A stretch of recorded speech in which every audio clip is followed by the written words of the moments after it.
اللہ کے نبی وسلم کے پاس یہ صحابی رسول آئے، اللہ کے نبی وسلم فقر و فاقہ نے مجھے تنگ کر کے رکھا ہے، غریبی مسکینی محتاجی نے مجھے گھیر کر کے رکھا ہوا ہے، اللہ کے رسول فرمایا شادی کر لو مالدار ہو جاؤ گے۔ کس کا فرمان ہے یہ؟ کس کا فرمان ہے؟ آخری نبی جناب محمد رسول اللہ صلی اللہ علیہ وسلم کا فرمان ہے۔ میری ماں اور بہنوں اور میرے سرپرستوں، آپ سب کو میں کھلے انداز میں بولنا چاہتا ہوں، ذرا یہ مال دولت دے کر کے اور مال دولت کی وجہ سے ان بچوں کی زندگی برباد نہ کرو، بچیوں کی زندگی کو برباد نہ کرو، ذرا وقت ہونے پر شادی کر دیا کرو۔ شادی نہ کرنے کی وجہ سے، وقت مقررہ پر شادی نہ کرنے کی وجہ سے معاشرہ بگڑتے جا رہا ہے، زنا کاری بڑھتی جا رہی ہے۔ یعنی ہم نے کیا کیا؟ زنا کو آسان کر دیا اور نکاح کو ہم نے مشکل کر دیا۔ کیوں؟ ایک ٹکا کی وجہ سے، روپے پیسے کی وجہ سے نا، ہم نے اور آپ نے گھر کو بھی برباد کیا، معاشرے کو بگاڑ کر کے رکھ دیا اور پھر مذہب اسلام کو بدنام کر کے رکھ دیا۔ پھر اللہ رب العالمین نے فرمایا پھر معاشرے کی سدھار کیسے ہوگی؟ وَأَنكِحُوا الْأَيَامَ مِنكُمْ، اپنے میں سے بے نکاح مردوں عورتوں کا نکاح کر دو۔ ہاں اب یہاں بات آ گئی۔ پہلی بات تو یہ ہے کہ کوئی کسی بہن بیٹی کے اوپر الزام نہ لگائے، دوسری بات یہ ہے کہ نظر کو نیچی رکھے۔ پھر اللہ رب العالمین کانٹینیو ایک بعد دیگرے رب العالمین نے ترتیب دی ہے۔ پھر 33 پر آئیے، اللہ رب العالمین نے 31 پر کیا ارشاد فرمایا؟ وَأَنكِحُوا الْأَيَامَ مِنكُمْ، تم میں سے کوئی بھی مرد ہو عورت ہو، یعنی اولیاء کی طرف جو ولی ہیں، جو بچیوں کے جو ولی ہیں، جو سرپرست ہیں، ان کو حکم ہو رہا ہے تم شادی کرو، شادی کرو جب تمہیں خطرہ لاحق ہو، بچہ جوان ہے، بچی جوان ہے، شادی کرو۔ یعنی ہمیں معاشرے کو سدھارنے کے لیے ہم اور آپ ایک دوسرے کے اوپر الزام نہ لگائیں، نظر نیچی رکھیں۔ تیسری ترتیب رب العالمین نے فرمایا کہ جب اس کیٹیگری میں آ جائیں، ہماری بچیاں ہمارے بچے شادی کی عمر کو ہو گئے ہوں، جوان ہو گئے، شادی کرو۔ کیوں؟ شادی کرنے سے فائدہ کیا ہے؟ آج شادی اکثر کیوں نہیں ہو رہی؟ کہہ رہے ہم تو غریبی ہے مولانا، کیسے شادی کریں؟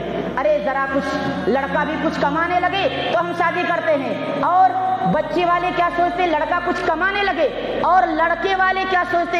ارے بچی تو کچھ پڑھی لکھی نہیں، کیسے مولانا شادی کرو؟ ارے یہ پڑھی لکھی رہے گی تبھی آپ شادی کرو گے۔ اللہ کے نبی صلی اللہ علیہ وسلم کا وہ فرمان نہیں سنا ہے؟ اللہ کے نبی صلی اللہ علیہ وسلم کے پاس ایک عورت آتی ہے، اللہ کے نبی صلی اللہ علیہ وسلم کو اپنے آپ کو پیش کرتی ہے، عورت خود آتی ہے، اللہ کے نبی صلی اللہ علیہ وسلم کو اپنے آپ پر پیش کرتی ہے، اللہ کے نبی صلی اللہ علیہ وسلم میں اپنے آپ کو آپ کے حوالے کرتی ہوں۔ یہ حدیث ہم اور آپ بارہا سن چکے ہوں گے، اگر سنے ہیں تو پھر یاد دہانی کے لیے بتانا چاہتا ہوں۔ اللہ کے نبی صلی اللہ علیہ وسلم کے پاس ایک صحابی بیٹھے ہوئے ہیں، اللہ کے نبی صلی اللہ علیہ وسلم سے وہ کہتے ہیں اللہ کے نبی صلی اللہ علیہ وسلم اگر آپ کو ضرورت نہیں ہے تو آپ مجھ سے نکاح کر دیجیے۔ جو صحابی رسول اللہ کے وسلم کے پاس بیٹھے ہوئے کرے اللہ کے وسلم اگر آپ کو ضرورت نہیں ہے تو مجھ سے شادی کر دیجیے۔ اللہ کے وسلم پوچھ رہے ہیں کیا تمہارے پاس نکاح میں دینے کے لیے کچھ ہے کیا؟ کہ اللہ کے وسلم کچھ نہیں ہے۔ دیکھو نکاح کتنا آسان ہے، ہم نے مشکل بنا کے رکھا ہے۔ نکاح والوں کو بھی چاہیے کم از کم ہمارا ڈیمانڈ یہ سب نہ ہو، ہمارا ڈیمانڈ یہ ہو کم از کم دیندار تو ہے، ڈیمانڈ اس پر ہونا چاہیے، دینداری پر ہونا چاہیے، دیندار ہے کہ نہیں ہے۔ اگر دیندار نہیں ہے پھر بھی کر کے لے کے آ جاؤ۔ کیوں؟ آپ دیندار ہو نا، آپ سکھا دو، آپ سکھاؤ، آپ دیندار ہو، آپ نمازی ہو، روزے دار ہو، آپ زکاتی ہو، زکات کی ادائیگی کرتے ہو، آپ شریعت مطہرہ پر عمل کرنے والے ہو تو کم از کم بچی کو لے کے آؤ تو صحیح۔ اگر وہ نہیں، اس کے گھر والے نہیں سکھائے، آپ سکھاؤ، آپ سکھاؤ، آپ اس کے شوہر بنیں گے، ذمہ داری آپ کے اوپر آ جائے گی، آپ سکھاؤ تو صحیح۔ اللہ کے نبی صلی اللہ علیہ وسلم اس شخص سے پوچھتے ہیں کہ کیا تمہارے پاس کچھ ہے؟ وَلَوْ خَاتِمٌ مِّنْ حَدِيدٍ، اگر چاہے لوہے کی انگوٹھی ہونا تب بھی لے کے آ جاؤ۔ کہتے اللہ کے نبی صلی اللہ علیہ وسلم کچھ نہیں ہے۔ تو اللہ کے نبی صلی اللہ علیہ وسلم لاسٹ میں آخر میں کیا کہتے ہیں؟ تمہیں فلاں فلاں سورہ یاد ہے کہ نہیں؟ کچھ سورہ وغیرہ یاد ہے؟ کہتے ہاں اللہ کے نبی صلی اللہ علیہ وسلم فلاں فلاں سورہ یاد ہے۔ اللہ کے وسلم پوچھ رہے کچھ سورہ وغیرہ یاد ہے؟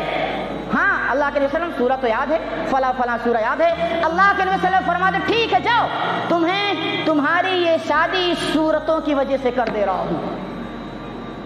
پتہ یہ چلا اگر ہم دیندار ہیں، عورتوں کو لے کے آئیے، بچیوں کو لے کے آئیے، بالکل سادہ نکاح کر کے لائیے، اور بچیوں کی ذمہ داری تو آپ کے اوپر ہے نا، آپ شوہر ہیں، نان و نفقہ کی اور اس کی تعلیم و تربیت کی پھر ذمہ داری آپ کی ہو جاتی ہے۔ آپ جس سانچے میں ڈھلے ہوں گے نا، بیوی کو ڈھال سکتے ہیں۔